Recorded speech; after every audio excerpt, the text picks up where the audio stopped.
मेघनाद के पास सभी दिव्यास्त्र थे, ब्रह्मास्त्र, पशुपास्त्र अस्त्र और नारायणास्त्र। और लक्ष्मण भी कोई कम बड़े योद्धा नहीं थे, वो एक प्रचंड योद्धा थे। उनके पास भी लगभग सभी दिव्यास्त्र थे सिवाय नारायणास्त्र के। श्री लक्ष्मण जी को नारायणास्त्र के बारे में ज्ञान नहीं था। दोस्तों आइए जानते हैं कि क्यों मेघनाद को सिर्फ लक्ष्मण जी ही मार सकते थे। दोस्तों सबसे पहले ये आपको बता दें कि जो मेघनाद था उसको एक वरदान प्राप्त था कि जब तक वो रथ पर होगा तब तक उसको कोई भी हरा नहीं सकता है। दोस्तों इसी कारण उसको अति महारथी की उपाधि दी जाती है। दोस्तों ऐसा इसलिए था क्योंकि मेघनाद ने स्वयं श्री रुद्र से धनुर्विद्या और सभी प्रकार की युद्ध में काम आने वाली जो विद्याएं थी वो सीखी थी। दोस्तों उनका वध जो है सिर्फ लक्ष्मण ही कर सकते थे। ऐसा क्यों था?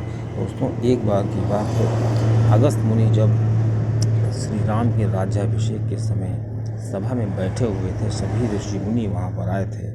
ऐसे में सभी ने अपनी अपनी बातें कहीं। तो अगस्त मुनि ने कहा कि लक्ष्मण जी ही केवल मेघनाद को मार सकते थे, ऐसा श्री राम जी नहीं कर सकते थे। दोस्तों ऐसा सुनकर श्री राम जी ने कहा कि हे मुनिवर, कृपया आप विस्तार से बताइए कि लक्ष्मण ही क्यों मेघनाद को मार सकते थे, ऐसा क्या था।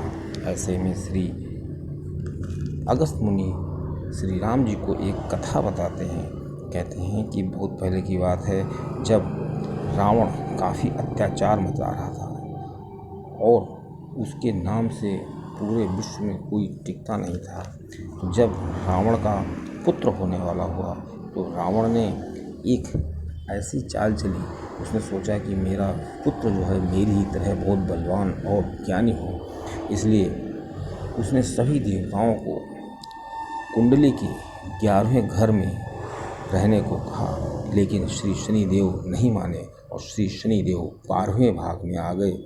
इसी वजह से मेघनाद का वध संभव हुआ। अगर शनि भगवान भी 11वें घर में होते तो ऐसा था कि उसको मारना ही असंभव था।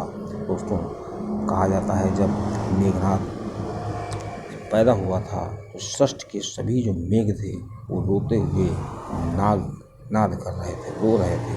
दोस्तों श्री मेघनाद जी के पास नागपाश अस्त्र था और उस अस्त्र के बदौलत वो क्या करता था, बादलों के पीछे छुप करके वार कर देता था, अदृश्य हो जाता था। मायावी शक्ति थी, इससे उसका मुकाबला कोई नहीं कर सकता था।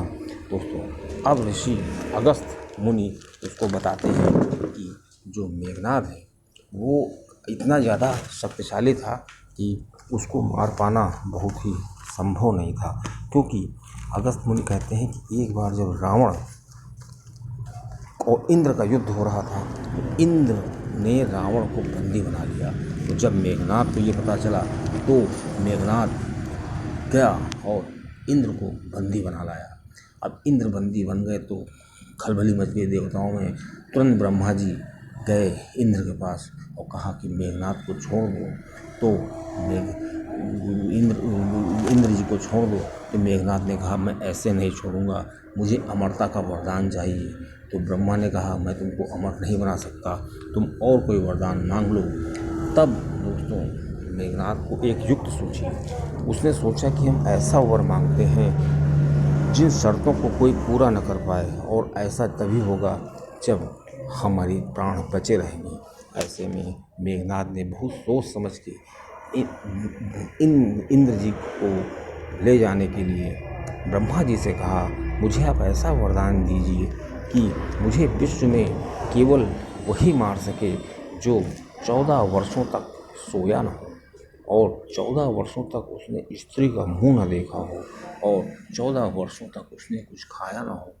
दोस्तों अब जब श्री राम जी ने अगस्त मुनि के मुंह से ये बात सुनी तो श्री राम जी ने कहा ये तो बहुत आश्चर्यचकित बात है। ये तो मैं मानता हूँ कि लक्ष्मण ने 14 वर्षों तक स्त्री का मुंह नहीं देखा है, लेकिन 14 वर्षों तक लगातार मैं इनको खाना देता रहा। खाने की जो प्लेट थी, खाने का जो पत्तल था, दोना था, वो मैं देता था। अब दोस्तों अगस्त मुनि ने कहा कुछ भी हो, लक्ष्मण ने खाया नहीं है। अब लक्ष्मण जी को बुलाया गया अब लक्ष्मण जी ने कहा, हाँ भैया आप हमको देते थे, लेकिन मैं वो खाना अपनी योग शक्ति के द्वारा अयोध्या में पहुंचा दिया देते थे। तो श्री राम ने कहा वो खाना तो अभी भी कहीं होगा। तो श्री राम जी को लक्ष्मण जी एक कोठरी में ले गए। वहाँ पर उनके 14 वर्ष का सारा भोजन था, सभी पत्तल गिने गए तो उसमें 3 पत्तल कम थे। तो श्री राम ने कहा ये 3 पत्तल क्यों कम है? तो श्री लक्ष्मण जी ने कहा भैया 3 दिन आपने खाना नहीं खाया था। तो श्री राम से पूछा कि वो कौन से दिन थे? तो श्री राम जी ने से लक्ष्मण जी ने कहा एक दिन वो था जब सीता जी का हरण हुआ था, उस दिन भी आपने कुछ नहीं खाया था। दूसरा दिन ये था जब हमारी शक्ति लगी थी हमारे आपके, तब आपने